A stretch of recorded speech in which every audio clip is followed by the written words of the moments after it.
ಲಿಂಗಾಯತರು ಅಂದ್ರೆ ಏನು? ಲಿಂಗಾಯತರು ಯಾಕೆ ಮಾಂಸವನ್ನ ಸೇವನೆ ಮಾಡಬಾರ್ದ? ಸೇವಿಸೋದ್ರಿಂದ ಏನ್ ಆ ತಪ್ಪು? ಪ್ರಶ್ನೆಗೆ ಉತ್ತರ ಹೇಳ್ತೀನಿ. ನಾನು ಎಲ್ಲಿ ತಪ್ಪು ಅಂತ ಹೇಳಿಲ್ಲ.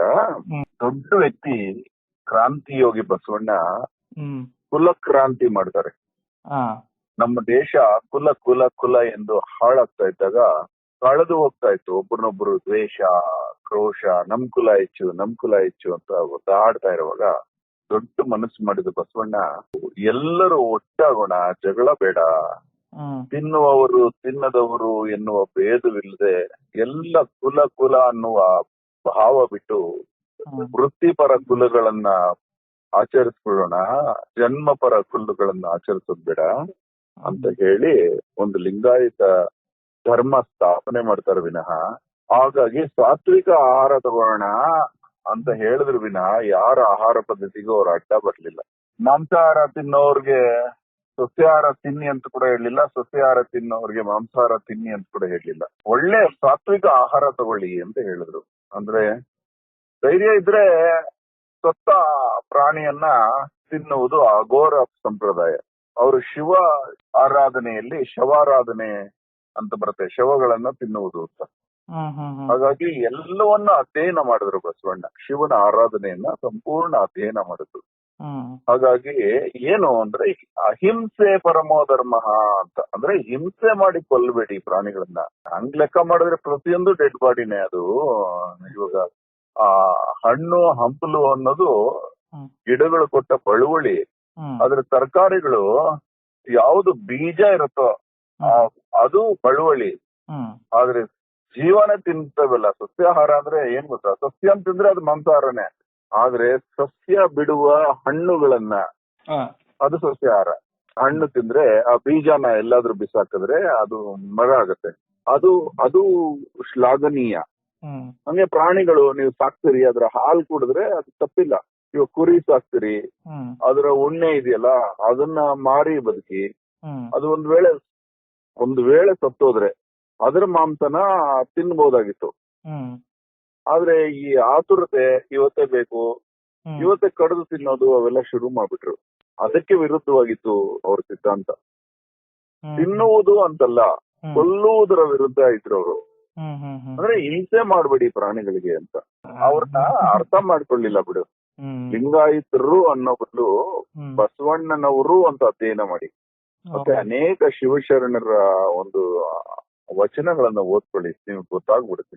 ಸೋಷಿಯಲ್ ಮೀಡಿಯಾದಲ್ಲಿ ತುಂಬಾ ಪ್ರಚಾರ ಆಗ್ತಿದೆ ಅಂತ ಹೇಳಿದ್ರೆ, ಈಗ ಧನಂಜಯ ಅವ್ರದೇ ಮಾಂಸ ತಿಂತಿದ್ದಾರೆ, ಲಿಂಗಾಯತರಾಗಿ ಹುಟ್ಟಿ ತಿನ್ಬಾರ್ದು, ಕೆಲವ್ರು ಅದಕ್ಕೂ ಸಂಬಂಧ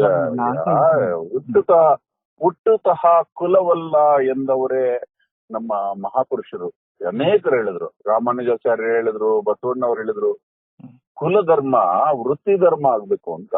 ಹಿಂದೂ ಧರ್ಮದಲ್ಲಿ ವೆಜಿಟೇರಿಯನ್ ಇದ್ದಾರೆ, ನಾನ್ ವೆಜಿಟೇರಿಯನ್ ಇದ್ದಾರೆ.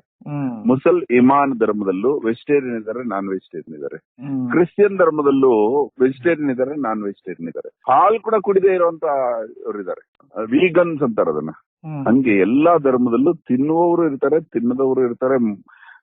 ಹಾಗಾಗಿ ಆ ಧರ್ಮಕ್ಕೆ ಕಟ್ಟಬೇಡಿ ನೀವು. ನಮ್ಮ ಲಿಂಗಾಯತ ಧರ್ಮಕ್ಕೆ ಎಷ್ಟೋ ಜನ ತಿನ್ನುವವರು ಸೇರ್ಕೊಂಡ್ರು, ಅವಾಗ ತಿನ್ನದವರು ಸೇರ್ಕೊಂಡ್ರು. ಅದನ್ನ ಅವ್ರವ್ರು ಉಳಿಸ್ಕೊಂಡ್ ಬರ್ತಾರೆ. ಅವ್ರು ಮತ್ತೆ ಇನ್ನೊಂದು ಜನ್ಮದ ಕೆಲವು ಗುಣಗಳು ಬರುತ್ತೆ, ಅದ್ ತಿನ್ಬೇಕು ಅನ್ಸುತ್ತೆ. ತಿನ್ನುವವರ ಮನೆಯಲ್ಲಿ ತಿನ್ನದವನು ಹುಟ್ಟುತ್ತಾನೆ, ತಿನ್ನದವರ ಮನೆಯಲ್ಲಿ ತಿನ್ನುವವನು ಹುಟ್ಟುತ್ತಾನೆ. ಇದಕ್ಕೂ ಧರ್ಮಕ್ಕೂ ಕಟ್ಟಕ್ ಹೋಗ್ಬೇಡಿ. ಮತ್ತೆ ತಿನ್ನುವವನು ಧರ್ಮ ಬಿಡ್ಬೇಕಾಗತ್ತೆ ಅಂದ್ರೂ ತಿಂತಾನೆ, ತಿನ್ನದೇ ಇರುವವನು ನೀನು ಧರ್ಮಕ್ಕೆ ಸೇರಿಸ್ಕೊಳ್ಳಲ್ಲ ಅಂದ್ರೂ ತಿನ್ನೋದಿಲ್ಲ ಅವನು. ಅದನ್ನ ಯಾರು ಅಡೆತಡೆ ಅದಕ್ಕೂ ಇದಕ್ಕೂ ಕಟ್ಟಬೇಡಿ. ನೀವು ಹುಡುಕಿದ್ರೆ ಇಂಥ ಸಿದ್ಧಾಂತ ಹಿಂಗಿದೆ, ಹಿಂಗ್ ಮಾಡಬಾರ್ದು ಅಂತ ಎಲ್ಲೂ ಕಳ್ಳತನ ಮಾಡ್ಬಿಡಿ.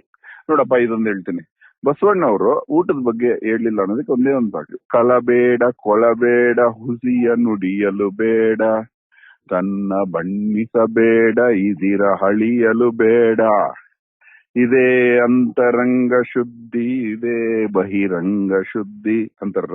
ಅಲ್ಲಿ ಎಲ್ಲೇ ತಿನ್ನೋದ್ರ ಬಗ್ಗೆ ಮಾತಾಡಿದಾರೆ ಅವರು. ತುಂಬಾ ಅವ್ರಿಗೆ ಗೊತ್ತಿತ್ತು ಸೆನ್ಸಿಟಿವ್ ಟಾಪಿಕ್ ಅಂತ. ಯಾಕಂದ್ರೆ ಅವ್ರು ಹಂಗ ಹೇಳಿದ್ರೆ ಶಿವನ ಕೊರಳಲ್ಲಿರೋ ಹಾವಿಗೆ ಹೇಳ್ಬೇಕು ಇಲಿನ್ ತಿನ್ಬೇಡ ಅಂತ. ಹಂಗ ಹೇಳಿದ್ರೆ ದುರ್ಗಿ ವಾಹನ ಸಿಂಹಕ್ಕೆ ಹೇಳ್ಬೇಕು ಎತ್ತನ್ ತಿನ್ಬೇಡ ಅಂತ. ಅದರಿಂದ ಟಾಪಿಕ್ ಟಚ್ ಮಾಡಿಲ್ಲ ನೋಡೋರು. ಹ್ಮ್ ಅವ್ರವ್ರ ಗುಣಕ್ಕೆ ಬಿಟ್ಟಿದ್ದು ಅದು. ಹ್ಮ್ ಇವಾಗ ಬಸವಣ್ಣವ್ರ ಪ್ರಕಾರ ಸರ್ವಭೂತಗಳನ್ನು ಅವರು ಲಿಂಗಾಯತರನ್ನಾಗಿ ಮಾರ್ಪಡಿಸಿದ್ರು ಅಂತ ಇಟ್ಕೋ. ಹ್ಮ್ ಒಂದು ಹಾವು ಬಂದು ಲಿಂಗಾಯತರಾಗತ್ತೆ ಅಂತ ಇಟ್ಕೋ.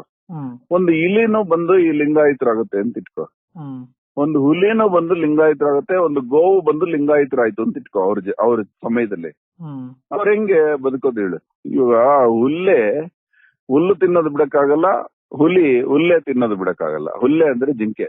ನಂಜೆ ಹೀರೋ ಇದನ್ನಲ್ಲ, ಹ್ಮ್ ಸುಮ್ನೆ ಅಲ್ಲಮ ಪ್ರಭುಗಳ ರೋಲ್ ಸಿಗೋದಿಲ್ಲ ಒಬ್ಬ ಮನುಷ್ಯನ್ಗೆ. ಹ್ಮ್ ಆ ಹುಡುಗ ಅಲ್ಲಮ ಆಗ್ತಾನೆ.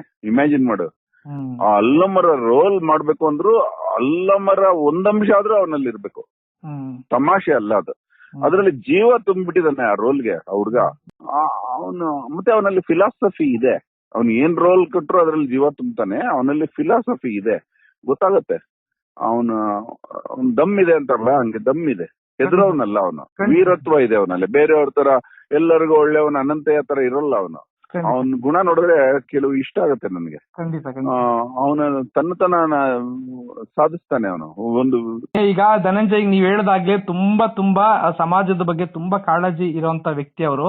ಏನೇ ಮಾತಾಡ್ಬೇಕಾದ್ರುನು ಒಳ್ಳೆ ಒಂದು ಉದ್ದೇಶ ಇರುತ್ತೆ ಅವ್ರ ಮಾತುಗಳಲ್ಲಿ. ನೀವ್ ಹೇಳ್ದಾಗೆ ಆ ವ್ಯಕ್ತಿ ಬಗ್ಗೆ ಇಷ್ಟೆಲ್ಲ ನಡೀತಾ ಇದೆಯಲ್ಲ ಅನ್ನೋ ವಿಚಾರಕ್ಕೆ ಹಾಗೆ ವಿಷಯ ಬಂತು. ಆಯ್ತು, ಇದರಲ್ಲಿ ಇನ್ನೊಂದು ವಿಚಾರ ಹೇಳ್ಬಿಡ್ತೀನಿ. ಎಷ್ಟು ಪವಿತ್ರವಾದ, ಸಮಾಜದಲ್ಲಿ ಅತ್ಯಂತ ಪವಿತ್ರವಾದ ಸಂದೇಶ ಇರುವಂತಹ ಮಾತು ಲಿಂಗ ಆಯತ ಅಂತ. ಆಯತ ಅನ್ನೋದು ನಿಮ್ಗೆ ಗೊತ್ತಾ? ಈ ಒಂದು ಕುರಾನ್ ಅಲ್ಲಿ ಕೂಡ ಆಯತ ಅಂತ ಬರ್ತದೆ ಸಬ್ಜೆಕ್ಟ್ ಹೆಸರು. ಆಯತ ಅನ್ನುವುದು ಒಂದು ಪುರಾತನ ಸನಾತನ ಧರ್ಮದ ಪದ. ಆಯತ ಅಂದ್ರೆ ಆವರಣೆ ಅಂತ. ಆವರಣ ಅಂದ್ರೆ ಆವರಿಸಿರುವುದು ಅಂತ. ಆಯತನ ಅಂದ್ರೆ ಒಂದು ಆಯತನ, ದೇಹವನ್ನೇ ದೇಗುಲವಾಗಿ ಮಾಡಿಕೊಂಡಿರೋದೇ ಲಿಂಗ ಆಯತ. ಪ್ರತಿಯೊಬ್ಬರಲ್ಲೂ ಒಬ್ಬ ಲಿಂಗ ಇರ್ತಾನೆ. ಆ ಲಿಂಗವನ್ನ ಸುತ್ತುವರಿಸಿರೋ ಮನುಷ್ಯನೇ ಅವನು ಜಂಗಮ ಲಿಂಗ. ಈ ಬೇರೆ ಎಲ್ಲ ದೇವಾಯತನ ಅಂತ ಮಾಡಿ ಸ್ಥಾವರ ಲಿಂಗಗಳು ಮಾಡಿಟ್ಟಿದ್ರು ಕಲ್ಲಿಂದು. ಜಂಗಮ ಏನ್ ಮಾಡ್ತಾನೆ, ತನ್ನ ಹೃದಯವನ್ನೇ ಲಿಂಗದ ದೇಗುಲ ಮಾಡ್ಕೋತಾನೆ.